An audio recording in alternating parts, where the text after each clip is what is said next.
Hello everyone, my name is चेतना सुगंधी। Financial year 24-25 almost and होने पे है। हम मार्च मंथ में है एंड ये मंथ बहुत ज़्यादा इम्पॉर्टेंट है। तो आज के इस वीडियो में हम डिस्कस करेंगे कि जीएसटी पॉइंट ऑफ व्यू हमें मार्च मंथ में 31 मार्च 25 के पहले कौन से कंप्लायंसेस चेक करना है एंड कौन से कंप्लायंसेस कंपलसरी मैंडेटरी कंप्लीट करना बहुत ज़्यादा ज़रूरी है। तो चलिए स्टार्ट करते हैं आज के वीडियो के लिए। वीडियो स्टार्ट करने के पहले एक छोटी सी बात, अगर आप अकाउंटेंट हो या आप अकाउंट्स एंड टैक्सेशन की इंडस्ट्री में काम कर रहे हो एंड अगर आप फ्री में accounting, GST, TDS, income tax, balance sheet कैसे बनती है, कंप्यूटेशन ऑफ इनकम, ये सारी चीज़ें सीखना चाहते हो, देन हमारे दूसरे चैनल की लिंक हमने डिस्क्रिप्शन में दी है, उस चैनल को भी ज़रूर सब्सक्राइब कर लेना। एंड अगर आप हमारे इस चैनल के वीडियोस को देखते हो एंड अगर आपको इन्फॉर्मेशन अच्छी लगती है देन सब्सक्राइब भी ज़रूर करना। तो चलिए स्टार्ट करते हैं आज के वीडियो के लिए। तो फिनेंशियल ईयर 24-25, अब ये साल बहुत ज़्यादा इम्पॉर्टेंट है। क्यों है इम्पॉर्टेंट? क्योंकि आप सभी को पता होगा कि 2024 में काफ़ी ज़्यादा जीएसटी में ना चेंजेस आए थे। ई इनवॉइस को लेके, ई वे बिल को लेके, देन आरसीएम हो गया था, देन जीएसटी में टीडीएस जो आरसीएम स्क्रैप मेटल इंडस्ट्री है उसमें एप्लीकेबल कर दिया था, रेंट, जीएसटी ऑन रेंट, उसमें काफ़ी ज़्यादा चेंजेस हुए थे। तो 2024 ये जो साल था या फिनेंशियल ईयर 24-25 ये जो साल था इसमें जीएसटी को लेके काफ़ी ज़्यादा चेंजेस हुए, काफ़ी ज़्यादा बहुत इम्पोर्टेंट अमेंडमेंट्स हुए थे। उसी के साथ साथ आज का जो फर्स्ट हमारा पॉइंट है वो है सेक्शन 128A। आप सभी को पता होगा, मैंने इसके ऊपर एक सेपरेट वीडियो भी बनाए थे कि जीएसटी की एमनेस्टी स्कीम आ चुकी है। अब इस स्कीम के हिसाब से अगर आप इस एमनेस्टी स्कीम में अपील करना चाहते हो, आप उसका अगर बेनिफिट लेना चाहते हो तो इस एमनेस्टी स्कीम के हिसाब से 31 मार्च 2025 के पहले आपको जो भी नोटिस आई है सेक्शन 73 या 74 की, उसकी जो इंटरेस्ट एंड पेनल्टी है उसे इस amnesty scheme section 128 capital A में वेव ऑफ कर दिया है। बट आपको 31 मार्च 25 के पहले इस नोटिस की जो भी प्रिंसिपल अमाउंट होगी ना उसका जो पेमेंट है वो करना है। मीन्स अगर आप सेक्शन 128A एमनेस्टी स्कीम में जाना चाहते हो एंड अगर आप चाहते हो कि आपकी इंटरेस्ट एंड पेनल्टी माफ़ हो जाए, उसका आपको वेवर मिल जाए, तो आपको 31 मार्च 25 के पहले उसका जो प्रिंसिपल अमाउंट है, डिमांड की जो प्रिंसिपल अमाउंट है उसका पेमेंट करना बहुत ज़्यादा ज़रूरी है। उसके बाद ही आप एलिजिबल हो जाओगे इस एमनेस्टी स्कीम के लिए। तो ये सबसे इम्पॉर्टेंट है कि अगर आप आपकी इंटरेस्ट पेनल्टी का वेवर चाहते हो, कई बार ऐसा होता है कि जो प्रिंसिपल अमाउंट है उससे ज़्यादा अमाउंट होती है interest and penalty late fee की। तो इसीलिए अगर आपको कोई भी ऐसी नोटिस आई है देन जाइए एंड आपका प्रिंसिपल अमाउंट का पेमेंट कीजिए।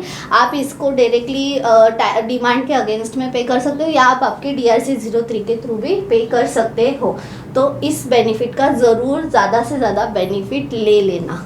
सेकेंड पॉइंट है जो स्मॉल ट्रेडर्स है जिसका टर्नओवर बिलो 1.5 करोड़ है, उनके लिए 31 मार्च 25 ये बहुत इम्पोर्टेंट डेट है। क्यों है?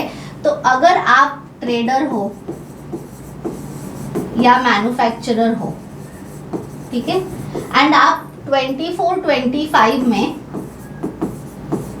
एक regular tax payer, normal tax payer में थे, बट अभी आपको पता चला कि आपका टर्नओवर बिलो 1.5 CR है एंड इसके लिए आप आने वाले साल 25-26 में कंपोजिशन में जाना चाहते हो या कंपोजिशन को ऑप्ट इन करना चाहते हो, तो आपको 31 मार्च 25 के पहले CMP 05 ये फॉर्म को फिलअप करना बहुत ज़्यादा ज़रूरी है। उसके बाद आप नहीं जा सकते कंपोजिशन स्कीम में, फिर पूरे साल भर आपको नॉर्मल टैक्स पेयर में रहना पड़ेगा। तो ये भी एक बहुत इंपॉर्टेंट है कि अगर आपका टर्नओवर बिलो 1.5 CR है एंड अगर आप जाना चाहते हो कंपोजिशन स्कीम में, देन CMP 05 बिफोर 31 मार्च ज़रूर फाइल कर देना। नेक्स्ट जो पॉइंट है वो है GTA जो होते हैं उनके लिए। जैसे कि मान के चलिए आप खुद या आपका अगर आप कोई प्रोफेशनल या टैक्स कंसल्टेंट हो एंड अगर आपका कोई क्लाइंट GTA सर्विसेज में है, गुड्स ट्रांसपोर्ट एजेंसी में है एंड अगर वो 24-25 में अगर उन्होंने RCM को ऑप्ट किया था, वो RCM के अंडर सर्विस प्रोवाइड कर रहे थे, बट इस साल वो चाहते हैं कि उन्हें RCM से ट्रांसफ़र करना है, खुद को FCM में जाना है, देन ऑल्सो उनके लिए 31 मार्च 25 के पहले एनेक्स्चर 5 को फाइल करना इम्पॉर्टेंट है। उसी के साथ साथ अगर उन्होंने 24-25 में एनेक्स्चर 5 को फाइल कर दिया था बट अभी वो चाहते हैं कि FCM से RCM में आना है, देन उन्हें एनेक्स्चर 6 को फाइल करना है इस डेट के पहले।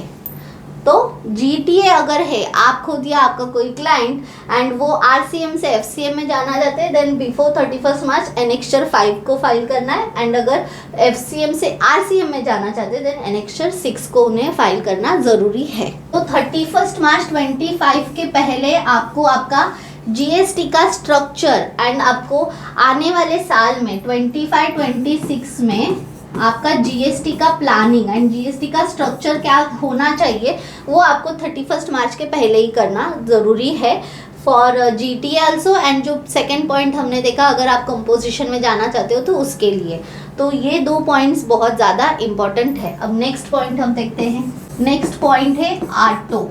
इसके ऊपर मैंने एक सेपरेट वीडियो भी बनाया था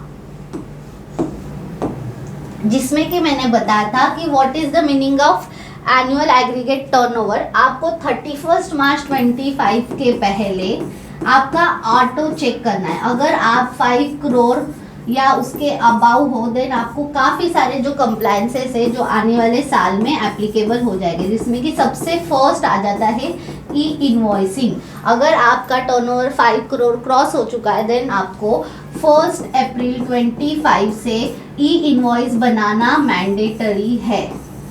अब E-इनवॉइस के रिलेटेड मैंने काफ़ी सारे वीडियोस बनाए हैं, जो भी अपडेट्स आते गए हैं कि उसका जो टाइम पीरियड था वो 30 डेज़ कर दिया, आपको बिफोर 30 डेज़ E-इनवॉइस बनाना ज़रूरी है। ऐसे काफ़ी सारे हैं। तो आपको आपका ऑटो चेक करना है कि आपका 5 करोड़ अबाउ है तो आपको E-इनवॉइस मैंडेटरी हो गया। इसी के साथ साथ आपको समझ में आएगा फाइनेंशियल ईयर 24-25 में आपके लिए 9 एंड 9C एप्लीकेबल है या नहीं है, ये भी आपको आपके ऑटो देख के समझ में आएगा। तो पैन बेस आपको पूरा आपका चेक करना है। मान के चलिए आपका सेम पैन पे अलग अलग स्टेट में अगर GST नंबर है तो आपको वो दोनों ही टर्नओवर को देखना है एंड उसके अकॉर्डिंगली आपको जो E-इनवॉइस है वो एप्लीकेबल है या नहीं है वो पता चल जाएगा। नेक्स्ट है ITC रिकंसिलेशन। बजट 2024 के बाद में या GST की जो भी काउंसिल मीटिंग हुई उसमें आप सभी को पता होगा कि IMS डैशबोर्ड को अभी एप्लीकेबल कर दिया है, लाइव हो चुका है पोर्टल पे। इसके पहले हम क्या कर रहे थे, तो 2B से हम ITC क्लेम करते थे, राइट, एंड फिर रिकंसिलेशन हम 2B एंड 3B का करते थे। लेकिन अभी IMS डैशबोर्ड आ गया है तो अभी हमें 24-25 में हमारा जो भी ITC है उसका रिकंसिलेशन IMS के थ्रू करना है।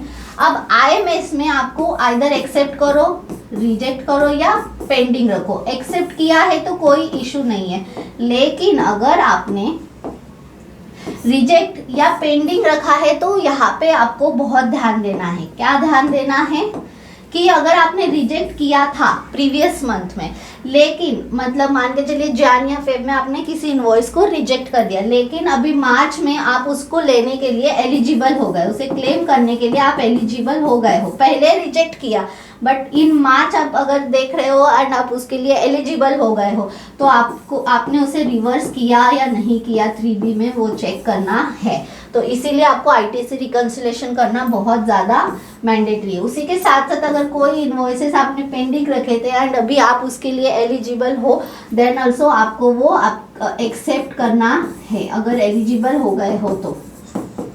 तो आपको पेंडिंग एंड रिजेक्ट वाली एक्शन लेना बहुत ज़्यादा ज़रूरी है बिफोर 31 मार्च।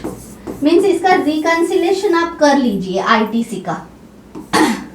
आईटीसी का रिकंसिलेशन कर लीजिए फॉर फिनेंशियल ईयर 24-25। जो नेक्स्ट चेंज है वो है जीएसटीआर 3B को लेके। अब अगर हम आईटीसी की बात कर रहे थे तो 3B में भी काफ़ी ज़्यादा चेंज हुए हैं। अभी 3B में निगेटिव लायबिलिटी डिक्लेयर करने का जो ऑप्शन है उसे भी एनेबल कर दिया है। आपको 3B के लिए क्या करना है, आपका सेल्स का रिको करना है, आपके R1 एंड बुक्स से भी, ठीक है। उसी के साथ साथ अगर आपका कुछ सेल्स रिटर्न होगा तो वो भी आपका चेक करना है आपको, एंड वो सेल्स से माइनस हुआ कि नहीं वो भी देखना है। 3B में उसका इम्पैक्ट आया कि नहीं आया इफेक्ट, वो देखना है। एंड उसी के हिसाब से आपको आपकी output tax liability final calculate करनी है, एंड उसके अकॉर्डिंगली आपका 3B हुआ है कि नहीं हुआ है वो चेक करना है। अगर कुछ भी नहीं है, मान के चलिए सेल्स माइनस सेल्स रिटर्न करने के बाद में, या सेल्स आपने जब अप्रैल 24 में गया उसमें अगर कोई टर्नओवर आपका 23-24 का है तो वो भी माइनस होगा।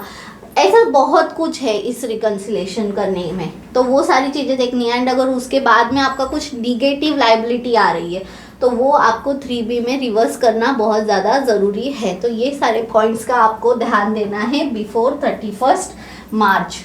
के साथ साथ आपको ये भी देखना है कि आपके कोई सप्लायर है एंड उनका आईटीसी आपने क्लेम कर लिया है, बट उस सप्लायर ने उनका 3B फाइल नहीं किया है, तो आपको आपका जो आईटीसी आपने लिया है as per section 37A rule 37A आपको वो आईटीसी रिवर्स करना होगा। तो ये सारी चीज़ों का आपको ध्यान देना है एंड 31 मार्च 25 के पहले ये सारे कंप्लायंसेस इन जीएसटी कंप्लीट करना बहुत ज़्यादा ज़रूरी है।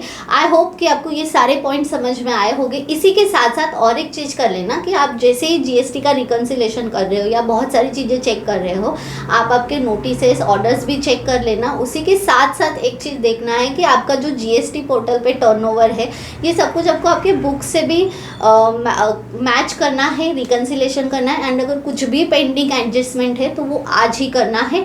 काफ़ी बार ऐसे होता है कि हम लोग 31 मार्च या मार्च मंथ में नहीं देखते हैं एंड जब हम ऑडिट करते हैं या रिटर्न फाइलिंग करते हैं इनकम टैक्स की तब पता चलता है। तो उसकी वजह से टैक्स प्लानिंग में बहुत गड़बड़ हो जाती है, टैक्स ज़्यादा भरने आ जाता है, ऐसे काफ़ी सारे प्रॉब्लम्स फेस करना होता है। सो बेटर है कि आप मार्च में ही उस सारी चीज़ों का ध्यान दें एंड चेक कर ले आपके पास में कितना स्टॉक है, वर्क इन प्रोग्रेस में क्या है, आपका अप्रैल में ऐसा कोई काम है जो कि आपने मार्च में स्टार्ट किया लेकिन उसका बिलिंग अप्रैल में होगा, या बिलिंग आपका मार्च में हुआ है लेकिन उसका जो पेमेंट है वो अप्रैल में है।